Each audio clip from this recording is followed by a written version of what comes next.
So today I've got Caroline Laurenson from TL Tech joining me on the Business Spotlight. Welcome, Caroline. Thank you for taking part. Hello, nice to see you again, Brenda. So let's just start with an introduction. Who are you and what do you do at TL Tech? Awesome. So I am Caroline Laurenson. I run a smart home technology company and we're based in Aberdeenshire in the northeast of Scotland.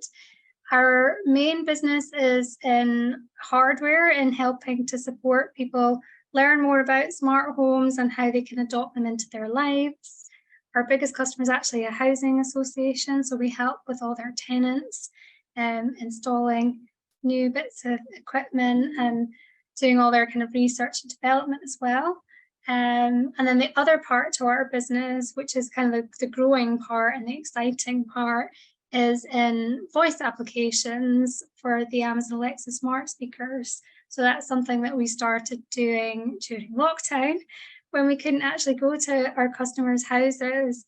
So kind of a bit of a long story, but we ended up going live on Facebook every week, teaching people about Alexa and how to stay in touch with their families using the video call capability. And then from there, had this like epiphany of, oh, you get apps for voice assistants. And there's a whole third-party developer community on the Amazon platform creating lots of really lovely applications. And we ended up making our own one called Kindspace. And it was our way of helping people through that difficult time. So Kindspace checks in with you every day. There's lots of tips and advice on different well-being topics. And we've also now introduced audio activities, so things that people can do that help to bring them a little bit of calm in their busy days. So things like breathing exercises and journaling, that's like our two most popular parts of what Kindspace can do. So yes, a very diverse set of things that we do in our business. And very, very modern tech, cutting edge, I guess. There's a lot of people that are not on board with the sort of the smart home, smart tech type technology. The first part of your business that you just described, never mind talking to a box on the windowsill that's getting back to them. So yeah, maybe just a bit of understanding of the type of thing, like the first part of your business, the type of things that you're helping people with. Yeah. So you're right. There is a lack of awareness about what these technologies can do and actually the power in them. And so someone asked me a similar question not long ago, but they kind of phrased it like, what's the most impressive use case, that you've implemented. And I always actually go back to, that it's the simple things. So it's the simple things like helping someone putting in a smart plug so that they can turn on the kettle for themselves, or helping someone put in a video doorbell to help them feel a bit more secure in their home, or more able to kind of answer the door for themselves. So that there's lots of simple use cases, and even on the energy saving side of things as well. So a lot of these technologies can be designed to minimize how much power that you're using. So not only switching the lights on when you need them to come on, or configuring it around your own habits of daily living. So your house gets to know what rooms that you're using, and then it's only heating the rooms that you're actually in. And it gets to know your schedule, like when you're at work, when you're at home. So all of these things are really, really useful. I think the thing that can be overwhelming for people is the ecosystem. There's a lot of different manufacturers, and a lot of our customers, they might come to us because they've got 4 different apps in their phone. So they've got the one that does their Ring doorbell, and they've got the other one that does their Philips lighting, and then they've got another one that does something else, the heating, and they all have different user interfaces. None of them are really talking to each other in the way that they had imagined or kind of wanted when they started investing in these technologies. So we're here to kind of help with that process, to try and simplify things for people and make sure that if they are investing money in purchasing some of these devices, that they're able to get the best out of them, and the longevity as well. So, the technology is moving so fast that, sometimes people are investing in things that possibly become obsolete because they get upgraded to something else, and then they feel like, oh no, I've invested all this money and it's not working the way that I wanted. So yeah, it's a very fast moving space, but there are some really powerful use cases, even in just the simplest of technologies. So and it can be fun as well. Well, I was just about to say, it's less about toys and more about, well, I guess, so there's helping people live independently and helping people feel safe and secure, or helping people to save money, rather than just, we can automate this for the sake of it. Yeah, so we moved on from that now, I guess. mainly do focus on the, enabling people to do things in their house for themselves, but we also really strongly recognize that it does have to be fun and you do have to enjoy it. Otherwise, it might be something that you don't gravitate towards. So especially with things like the Alexa devices, we've seen before where if you have this mindset of, I need this technology because it's going to save me time or save me money, actually sometimes the hook can be something far simpler. It might be something like, well, if I got the Alexa smart speaker, then I could have all my music on Spotify. Then I don't need this CD collection anymore, taking up space in my house. And it's so much quicker for me to be able to play the music that I want to play. And then that's the hook that allows you to start to explore and learn more about how the device works. And then you can just layer on different tools, or different aspects as you go and learn more about how the device works. Fantastic. Thank you for really good explainer of if my husband what was here, he'd be like, and you need some LED lights. Honestly, our house has so many different lighting projects. He loves doing creative things like that, creating nice atmospheres and fun things with lights. My husband's got a thing about lights as well, actually. I don't know what that is, but yeah. So you're in business with your husband then. So tell us about that, because a lot of people that I talk to, I work with a number of husband-wife business teams, where it just works great, and then other people that I talk to say, oh, couldn't work with my other half. So how does that dynamic work for you guys? What would you say to someone thinking of working with their partner?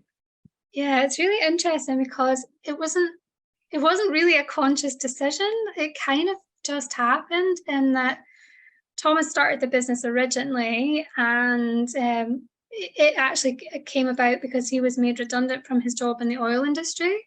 So he's an electronic and electrical engineer by background, and that redundancy was a really tough time for us.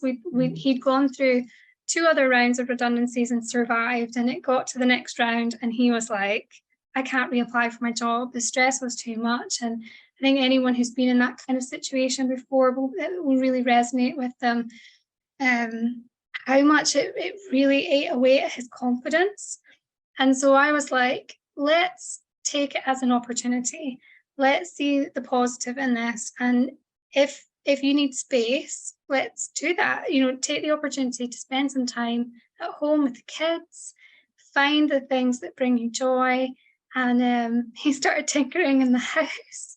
So he's tinkering with all these little gadgets, building stuff. And as he was doing that, I was like, this is stuff that other people would really value. You're building things that are so helpful that other people, I'm sure, would really appreciate it. And so he learned more and more about the smart homes, and a lot of what we do actually is kind of customizing off the shelf consumer electronics. So we take things which are affordable and kind of easy-ish to source, not so easy to source things nowadays with all the issues with supply chain, but he loves customizing. So a lot of our customers, we make things work better. by taking them apart and adding something else in and then putting it back together. So he really found his passion and he enjoys that side of it. But when it comes to the marketing and, you know, all the other things around, you know, how you grow a business, he doesn't have the interest at all. He likes to be in the background with his soldering iron or on the computer coding. Although that said, he is on an individual level, he loves working with people. So whenever he goes to, you know, our customers' houses or he's doing things with the housing association, he takes so much time and care and attention, you know, getting to know the people and building a relationship. So he loves that side of it.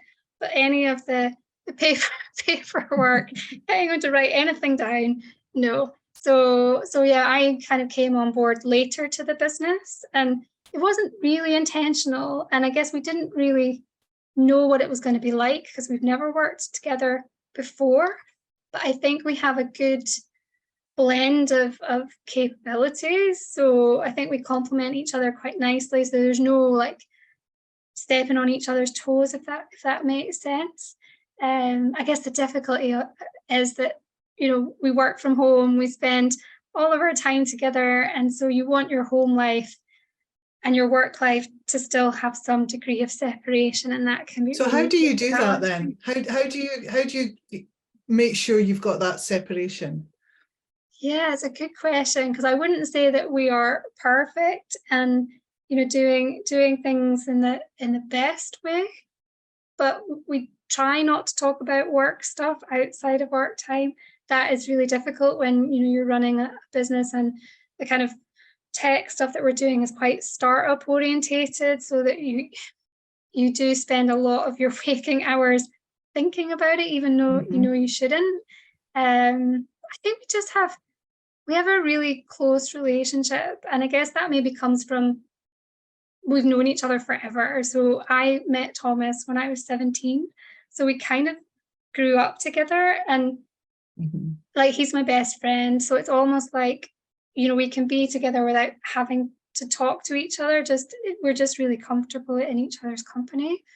So no, it's going to be different for every couple, isn't it? And I wouldn't ever give anyone advice in that area of, you know, because this, you know, what works for us doesn't necessarily work for other people. But I think we found a good balance, and we both have much more. I think we're more contented. That is the word that I would choose. Like now that he's not in that corporate environment and feeling quite stressed about his job, and I was kind of getting stressed in my job as well. We're both so much happier. Fantastic. Now, one of the questions that I've got is on my list of questions is, what have you learned about yourself since you've been a business owner?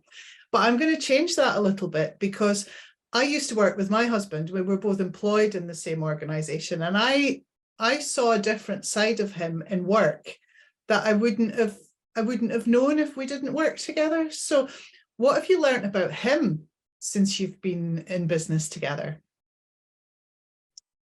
I don't know if I'd say I've learned anything new. I think just I'm laughing because there are things about, so Thomas is the most laid back person ever. He's you know, things don't fluster him, and not in the way that they do for me. And I knew that before. I did know that before, but now that we work together, I appreciate it a lot more. I feel like sometimes it's just what I need when I'm starting to get, you know, a little bit stressed about something. You know, he's very steady and even, and yeah, you just know that you can depend on him. So I knew it before, but I appreciate it a lot more now. And what about yourself? What have you learned about yourself since being a business owner? That's a good question. I always knew that I was, you know, capable of pushing myself in terms of, like, you know, when you feel like, well, I've hit a wall. I'm going to look at my whiteboard. My daughter has drawn this amazing little picture on my whiteboard, and it's like a picture of a wall. And then she's written, like, don't let this stop you. And then there's a picture of a trampoline and then a little person using the trampoline to jump over the wall. It's the cutest thing ever. So I know I'm capable of hard things, but I guess with business, like everything's so, I was going to say unpredictable, but it's not. It's like, I feel like it's like layers. Like, and no sooner do you get to one point where you think, okay, I'm getting to a point where I think I kind of know what I'm doing, then you uncover another layer and you're like, oh my gosh, no one told me about this. And then you start to feel a little bit overwhelmed again about, oh, I've just, put in all this effort, to get to a point where I'm starting to feel more comfortable. But no matter how many layers you strip back, there's always so much more to learn, which I guess I hadn't really realized. I thought it's not like a profession where you can go into it and you get the degree and you're done. Like, it is ever expanding and those layers just keep coming. And yeah, I guess that's something that I've learned that I didn't anticipate. I guess there are lots of walls and you need lots of trampolines then. Lots of trampolines, yeah. Yeah, I'm loving that picture, that visual. Yeah, I thank know, you for sharing that with I us. should take a picture of it. So what are your aspirations for the business in the next 5 years? That is a great question.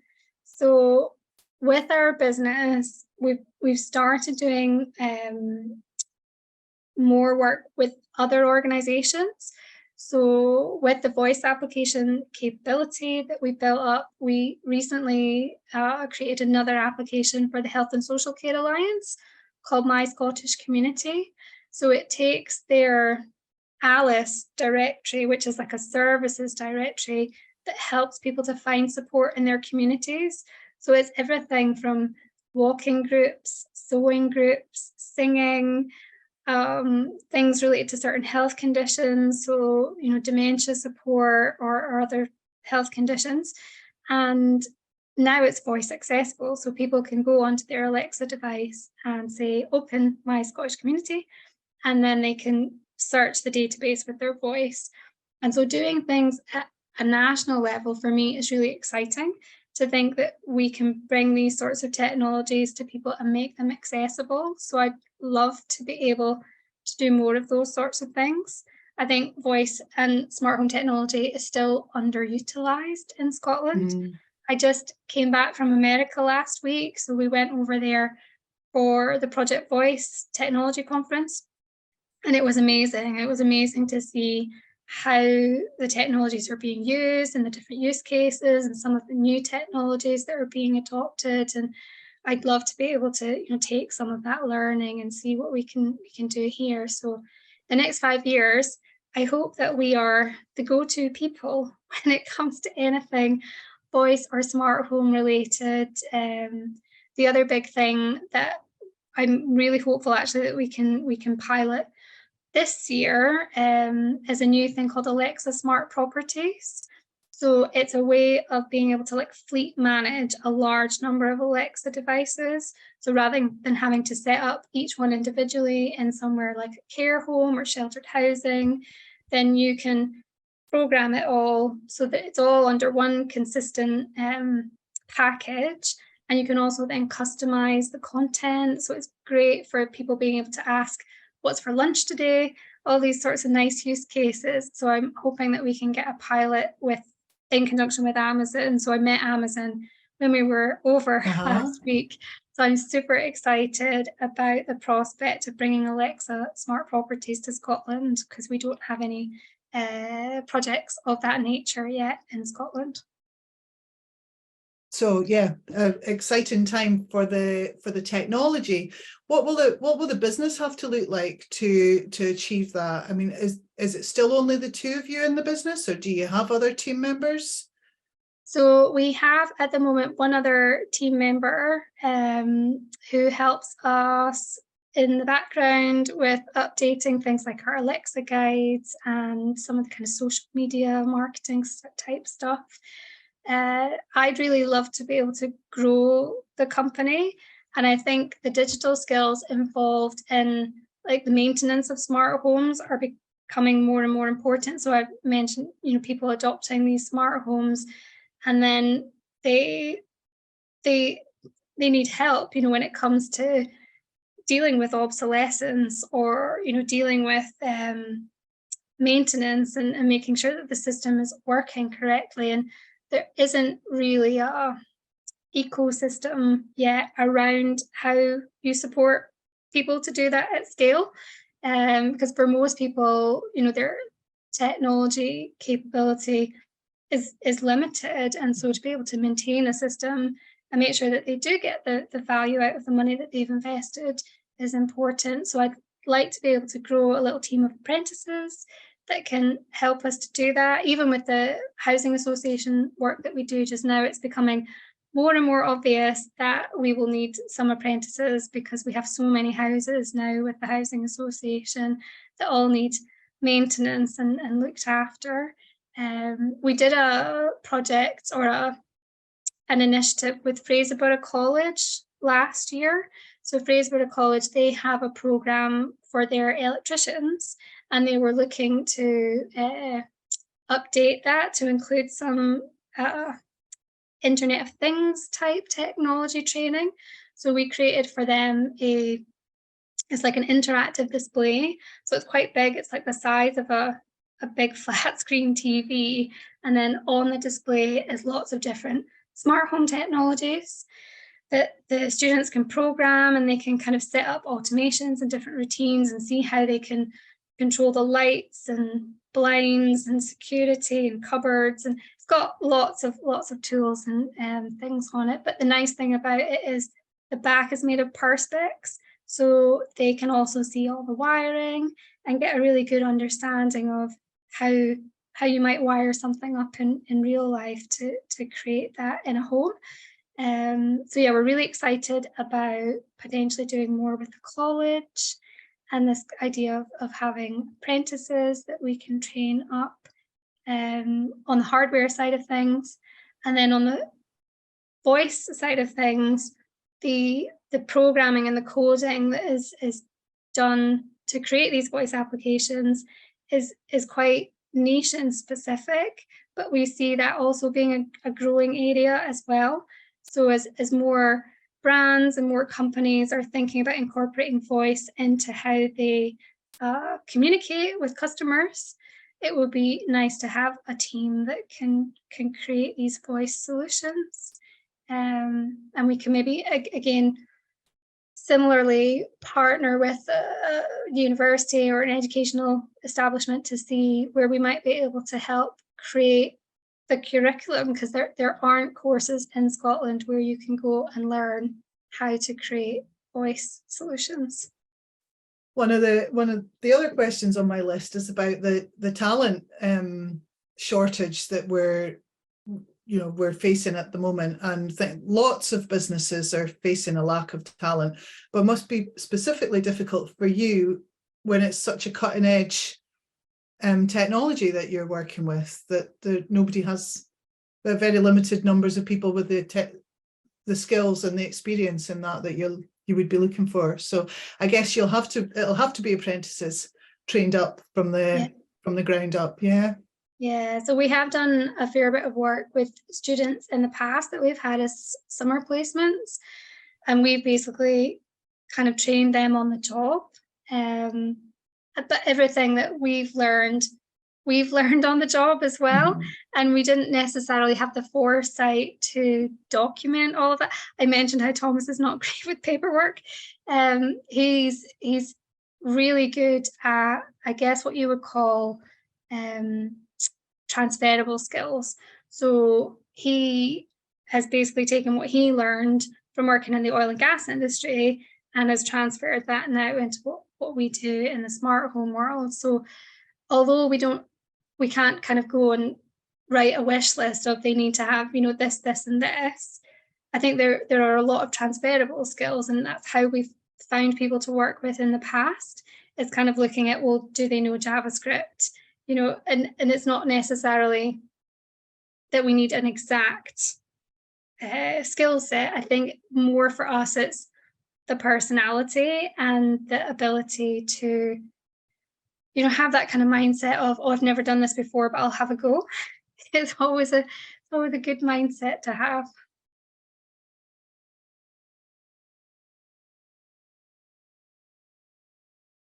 Oh, are you frozen? Sorry about that. I think my internet my internet just dropped out. So that's really frustrating. Yeah, where were you? You were talking about how Thomas hasn't been recording the process that he went through learning. So yeah. Okay, yeah. So yeah, as I said before, Thomas is not great at paperwork. And so with us not having that kind of foresight of thinking that we should be documenting things as we're learning things, training someone, it can be quite difficult to think back to all the things that you didn't know at the start.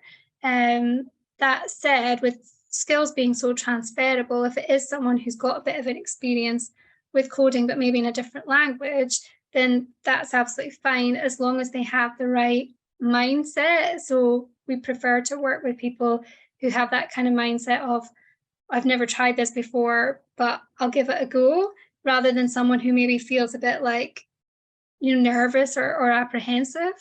I mean, that said, that mindset in itself is something you can learn. It's something I have had to learn in my experience. So yeah, transferable skills. And I think sometimes it can be difficult for people to recognize they have transferable skills. I know certainly I did not realize how useful. So I worked as a consultant in the energy industry before I started to do this with this business. And actually a lot of the skills that you learn in a consultancy and dealing with uncertainty and dealing with that whole like blank sheet of paper, how am I going to create the thing that the client wants when the client doesn't even really know what they want? That's what entrepreneurship is like. It's all about. Absolutely. So Yes. so those transferable skills and having the confidence to be like, okay, we actually don't know what we're doing, but we're going to give it a go and then see how it emerges and then work out the plan as we go, and being a bit more comfortable with that, because I am a total planner. I love to have everything mapped out. So letting go of some of that is a really important skill to learn. Fantastic. I'm just gonna ask you now about being a woman in business, particularly in a very in tech. There's even less women in tech than there are women in business. As you possibly aware, I'm a bit of a champion for women in business, and I would love to see 50-50 in entrepreneurship. So what would your advice be to another woman thinking of getting into business or looking at scaling their business? What would my advice be? Well, a lot of people talk about how hard it is and the barriers, and there's a lot of statistics shared around how little investment goes to women. But what I would say is that for all of those barriers, there's a lot of work being done to help to support women. So there's a lot of programs, and one thing I think I have felt a little bit is that in itself can be overwhelming. So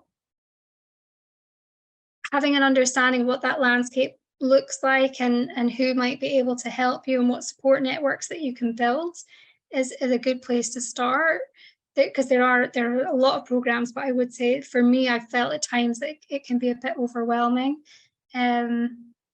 When you're in a group that is not treated fairly or not given the opportunities that you should be getting, actually sometimes there's some advantages. I know this is going to sound a bit weird, but we've had so many rejections, so many things that you spend a lot of time and effort applying for, and then you don't get the funding. But what it's actually meant is I've had to be so resourceful. I have had to be so creative and working out ways that we can still achieve what we want and set out to achieve, but without that funding. And I would have obviously loved it if we lived in a world where funding was easier to obtain, but the learning that comes from, thinking about, well, maybe I could build my own website. Maybe I could do my own social media. Maybe I could do these things myself without necessarily having to get someone else to do it. And again, it was like me talking about the layers. It's like, before you know it, you realize, oh, I'm capable of so much more than I thought I was. So yeah, I guess my advice would be, yeah, don't be afraid of doing things yourself, and don't think that because you're doing it that it's, I was going to say, what is it? Is don't feel that it makes you less successful because you don't have this big, huge team, or you don't have this fancy board of directors, or because the amount of times over, the last, well, I've been doing this for 4.5 years, and you think you need all this stuff as a business, but you actually don't, because it's what people tell you is successful. So people tell you, oh, if you get VC investment, that's success. If you've got a board of directors, that's success, but it isn't. It's serving your customers and making a difference in the world. And I wish that those things could be celebrated more. Oh, thank you so much for that. There's about 10 messages in there in that little piece, but yeah, I love it. Yeah, don't be judging yourself on other people's measure of success. Beautiful. Thank you so much. Caroline, it's been an absolute pleasure to interview you today. Thank you very much for joining me and sharing your story. Oh, awesome. Thank you. Thank you for having me, Brenda.